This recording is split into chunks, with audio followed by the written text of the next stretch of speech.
Recording's underway.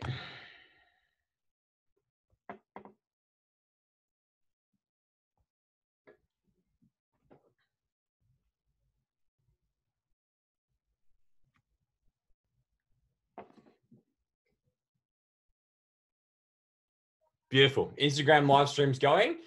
Good evening, everybody. I'll keep the participants open just in case there's any late comers. But this evening, we are talking about body weight, okay, in relation to training, in relation to food and our nutrition, okay, and why it's not the be-all and the end-all, okay? It's definitely got its importance here and there. It's not completely pointless to track your body weight. It's just that some people can become a little bit too focused on body weight. I'm here tonight to talk a little bit about where it's useful, but then potentially where people can focus a little bit too much on it, and hopefully educate you a little bit around body weight as well. Okay, so I'm going to share my screen briefly for the time being.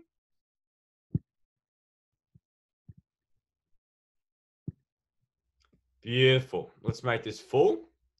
Nice. So this evening, we're going to start off talking about lean versus fat mass, okay? Why your body weight isn't just fat, okay? Well, there's a lot of different things that go into making up our body weight.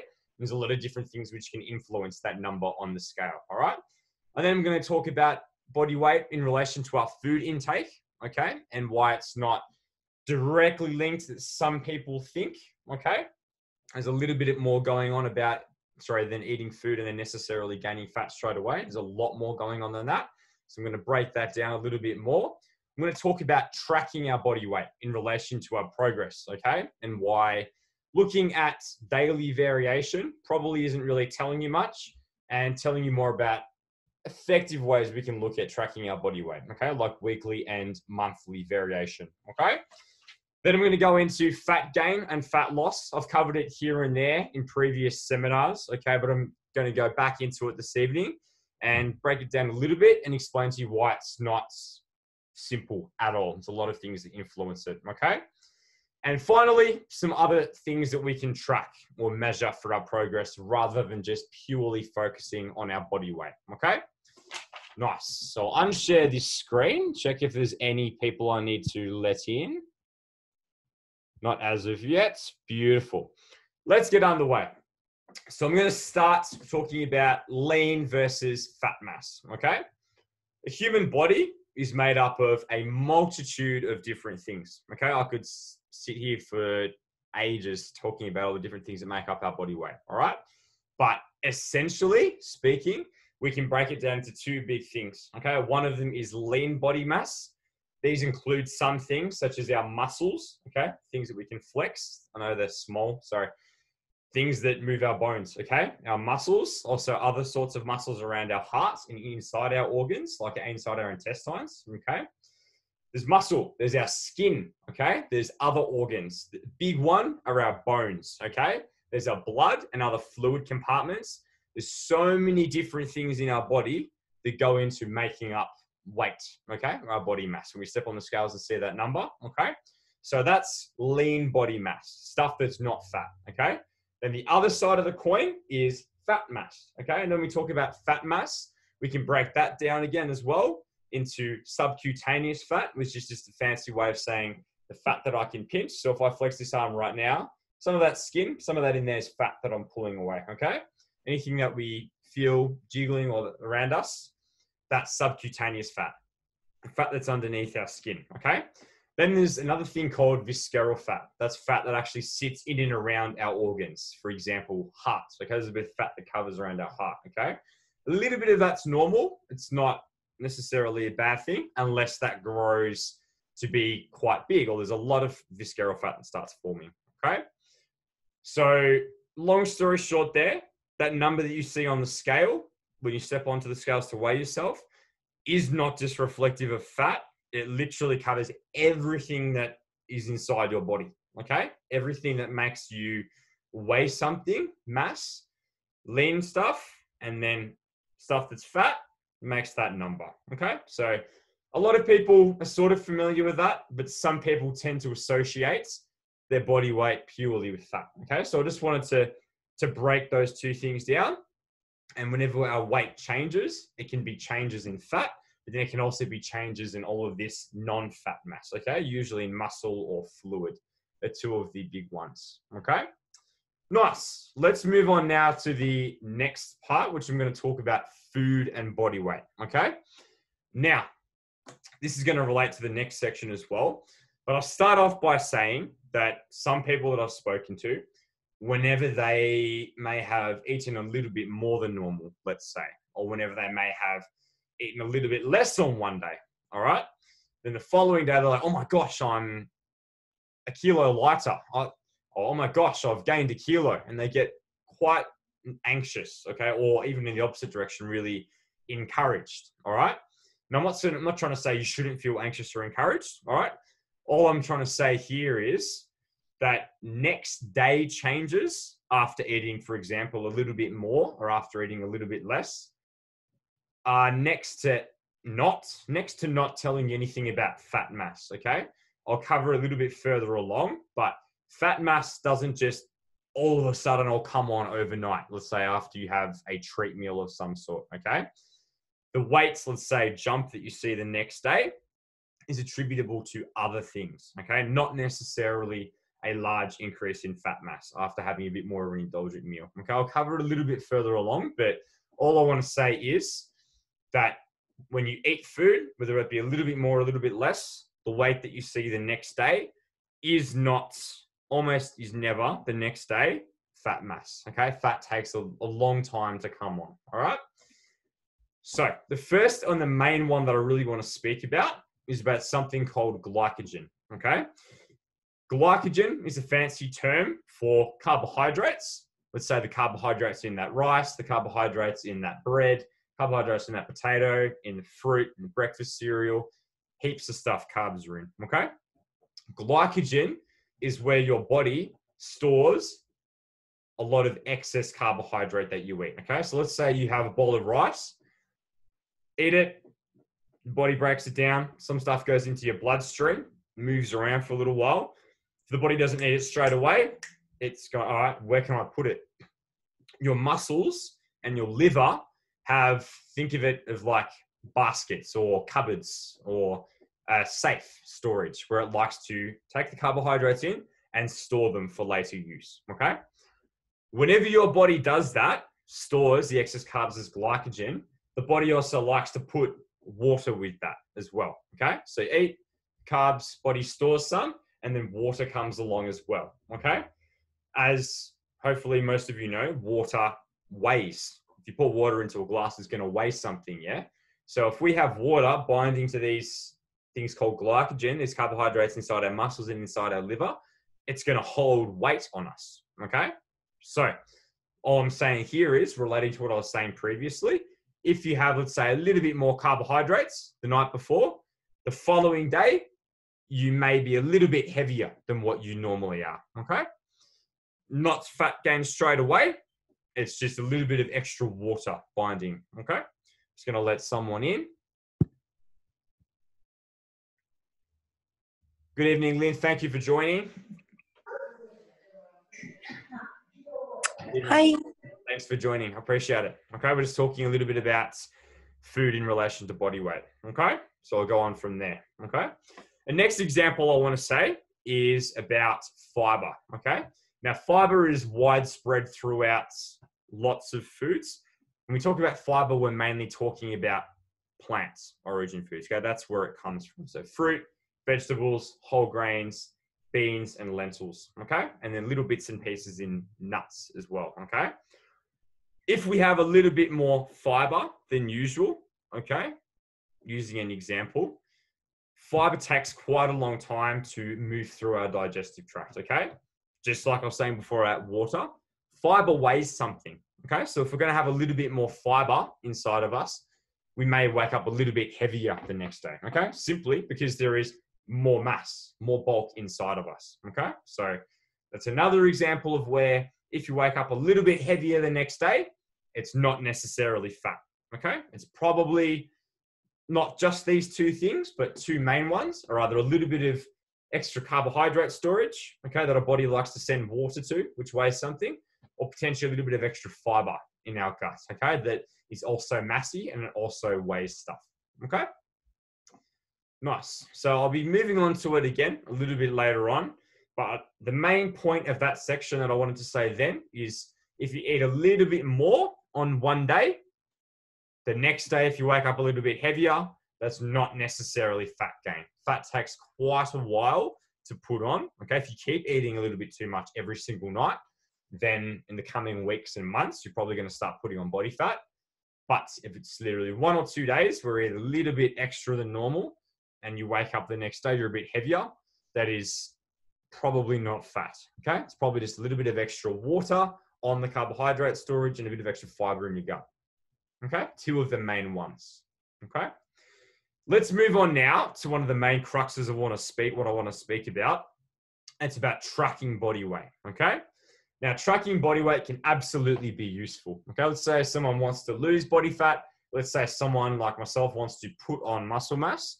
Tracking your body weight, taking it back to what I was speaking about at the start, can absolutely reflect changes in either our lean body mass, let's say muscle that someone like myself is trying to put on, or it can reflect changes in fat mass, okay, that someone may be trying to lose, okay?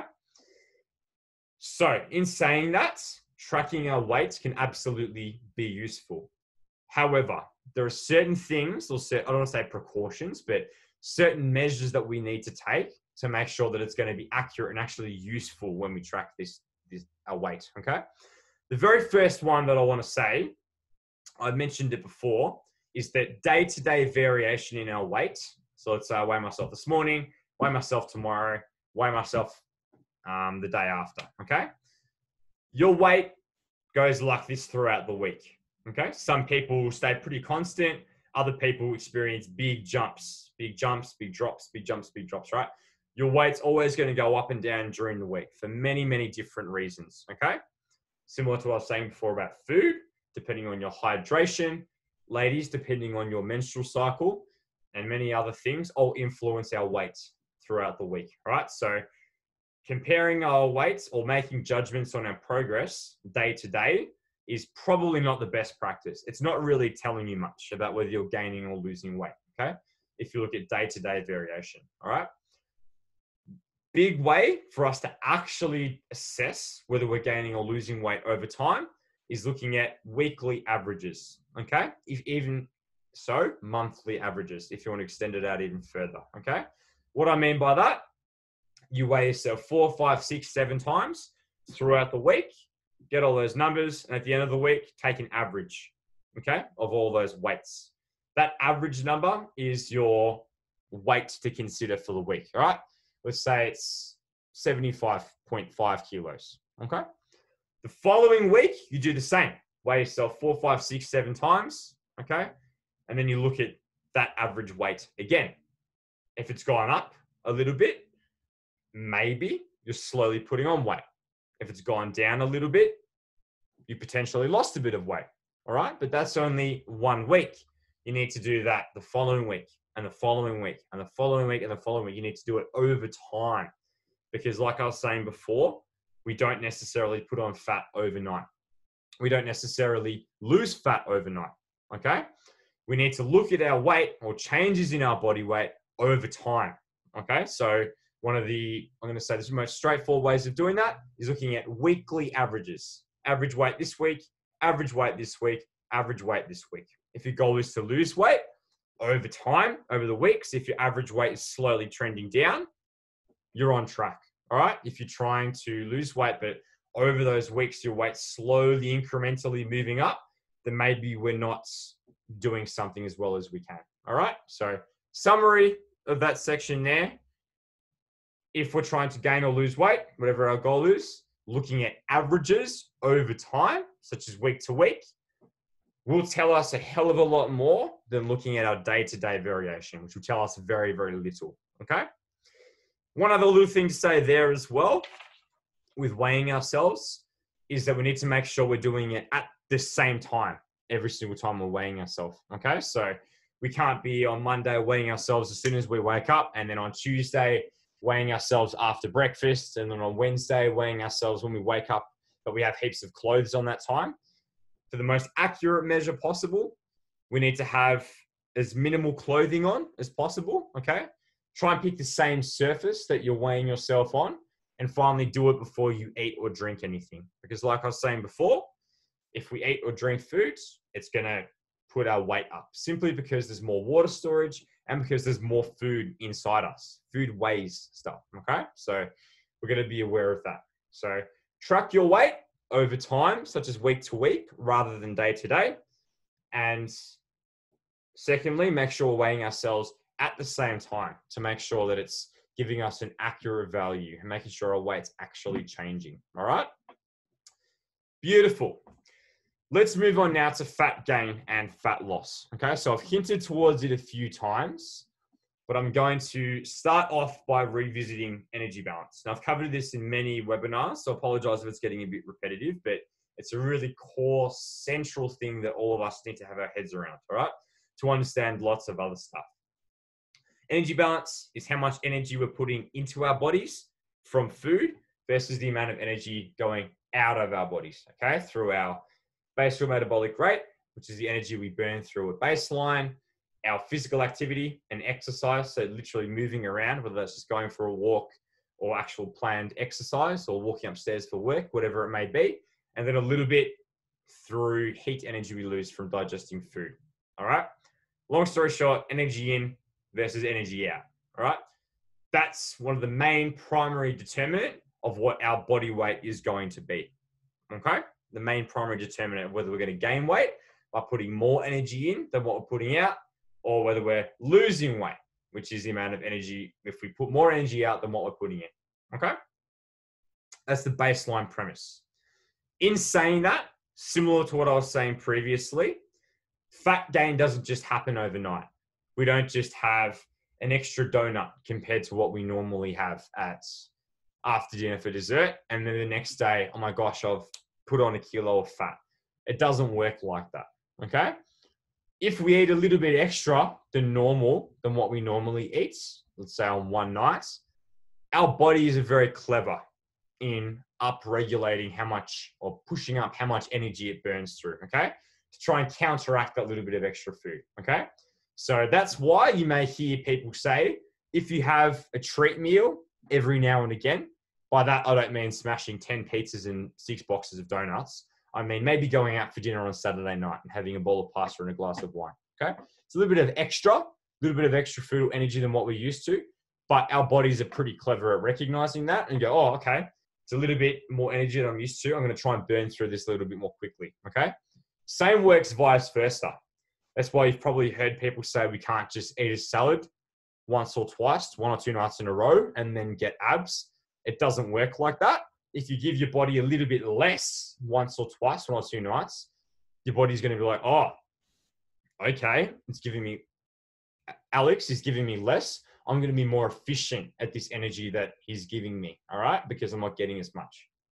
That's in the short term, okay? So whether we're trying to gain or lose weight, we can't just, it's not as quick as just eating a bit more or eating a bit less to put on weight or to lose weight, okay?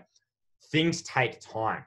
If you're trying to lose weight or lose body fat, for example, we need to slowly, over time, be putting slightly less energy in than what we're putting out, okay?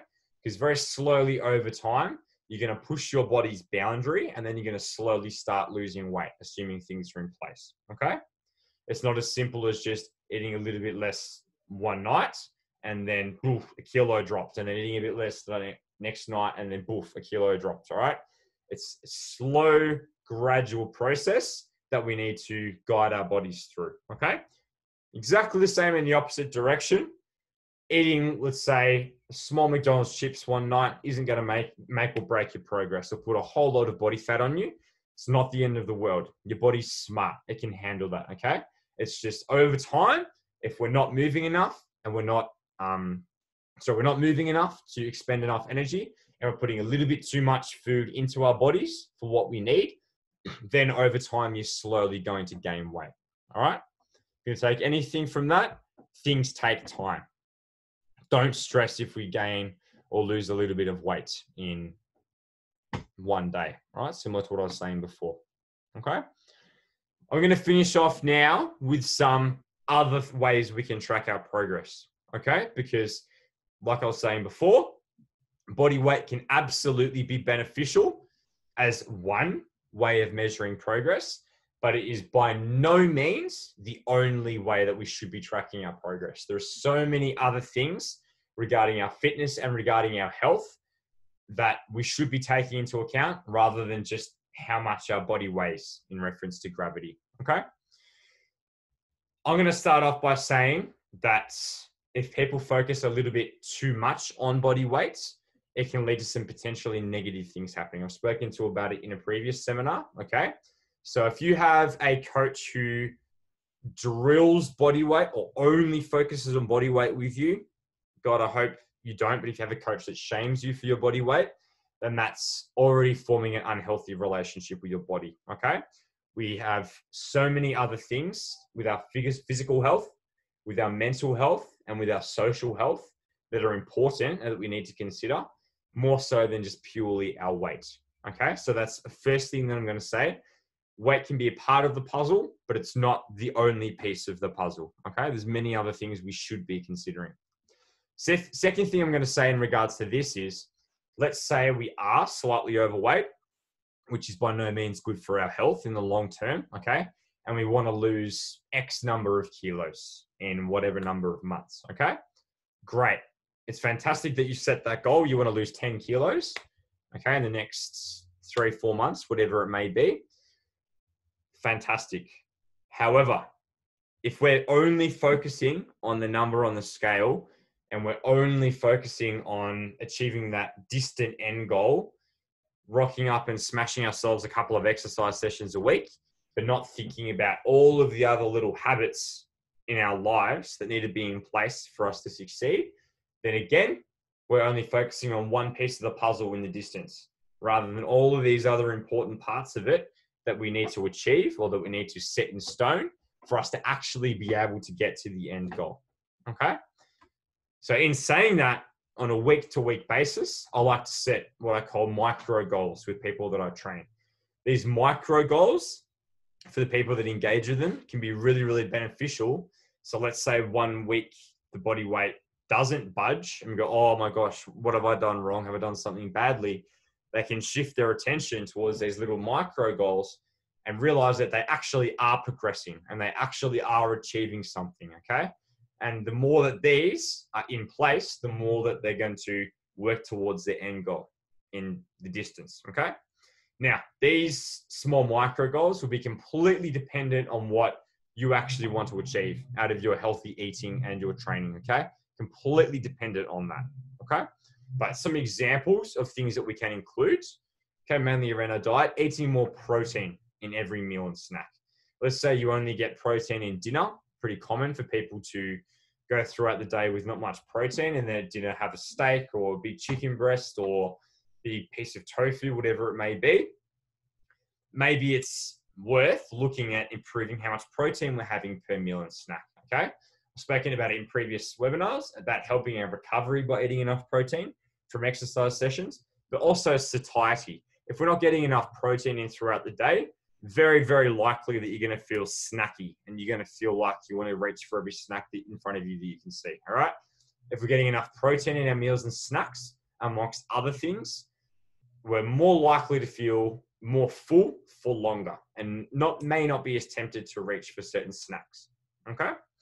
Another example is eating more fruit and vegetables. I know, probably rolling your eyes, a nutritionist telling me to eat fruit and vegetables. However, very overlooked, this can absolutely be a measure of progress for you. If you had about 1 piece of fruit per day in a certain week, and let's say 1 or 2 serves of veg per day in the same week, the following week, why don't you set a micro goal to have 2 to 3 servings of veg, okay? And an extra piece of fruit throughout the day. You're going to get the nutritional benefits for your physical and I could even argue mental health, okay? And you're also going to, as well as eating more protein, feel more satiated by eating more fiber, okay? So by little nutritional goals like this, okay, it doesn't even have to be about protein or fruit and vegetables. It can literally just be, I want to have 3 consistent meals every single day rather than only eating whenever I remember to, and then snacking heaps after that, we can shift from irregular eating patterns to more regular eating patterns, okay? Or another one is I want to eat without my phone in my hand, or I want to eat without other distractions, okay? Plenty of different ideas depending on what's important to you and your goals, okay? All I'm trying to say is try and think of little mini goals that you can tick off every week and slowly progress, which will eventually get you to your big goal, okay? It'll help you feel accomplished, that you're winning throughout the week, no matter what your body weight tells you. And it'll also help you work towards the goal in the distance in the future, okay? Another big one is step counts. Very, very, very overlooked way, but it's starting to get more common, I feel, with people that I talk to regarding weight loss goals, if not just general health and fitness goals, okay? We in Australia and other Western countries like America and England are very, very sedentary, okay? We spend a lot of time sitting in the office, sitting when we're socializing, sitting when we get home from work on the couch watching TV, a lot of time sitting down, not a lot of time moving, okay? I was talking before about the energy in versus energy out, okay? Only doing 2 or 3 exercise sessions a week, I'm not bashing that. It's great that you're working out, but it's not going to cut it.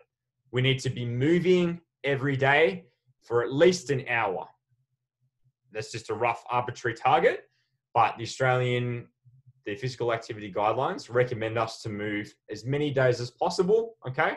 And as best as you can to try and aim for about up to an hour of physical activity, okay? Doesn't have to be rigorous exercise all the time. It can literally just be going for a walk, okay? And again, 10,000 steps, a little bit of an arbitrary number, but also a great target to aim for to help you feel like you've been physically active and to actually get you moving and being physically active as well, okay?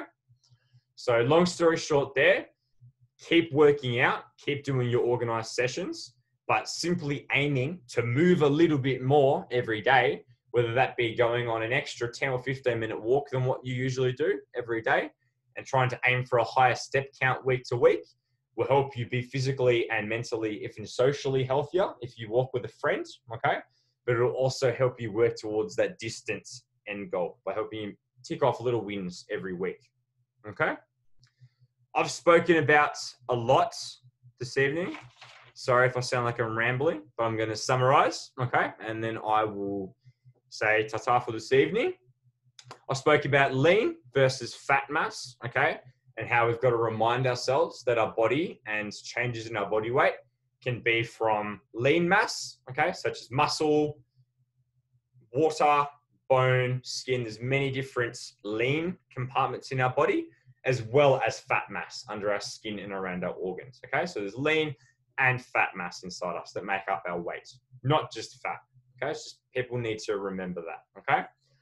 Eating a little bit of extra one night and waking up a little bit heavier the next day does not mean that you're blowing out and getting fat, okay? Just as eating a little bit less one night and maybe waking up a bit lighter doesn't mean that you're on your path to getting shredded in the next few days, okay? Things take time to either gain weight or to lose weight. Things take time. So we need to reassure ourselves on the weight gain side of things and maybe reassure ourselves realistically on the weight loss side of things with our patients. But gaining and losing weight takes time. Nothing happens very quickly. Our bodies are very clever, okay? If we're tracking our body weight as means of progress, take weekly averages, day-to-day variation, okay? Or even just weighing yourself once a week and then weighing yourself at the same time next week doesn't really tell us that much in the grand scheme of things. We want to be weighing ourselves fairly frequently throughout the week, taking an average and then comparing it to the average next week. Over many different weeks, that's going to give you a better indication of whether our weight's going up or down over time, okay? And finally, try to focus on more means of progress rather than just your body weight, okay? Body weight can be a good measure of progress. By all means, not saying you shouldn't. It's just there are many other different things regarding our physical activity, our food, our sleep, our mental health, and our socializing that we can track and try and improve on week to week, in addition to tracking our weight, okay? Because all those other things are important, And all those other things are things that we can win or tick off or progress in week to week, even if it's just a little bit, regardless of what our body weight's doing. Okay? I hope that you enjoyed it. I hope that I taught you a few things or reassured some people that maybe have some anxiety around their body weight. Okay? Take care of yourselves, and I will see you next week. Thanks for tuning in. Bye for now. Thank you. Bye-bye.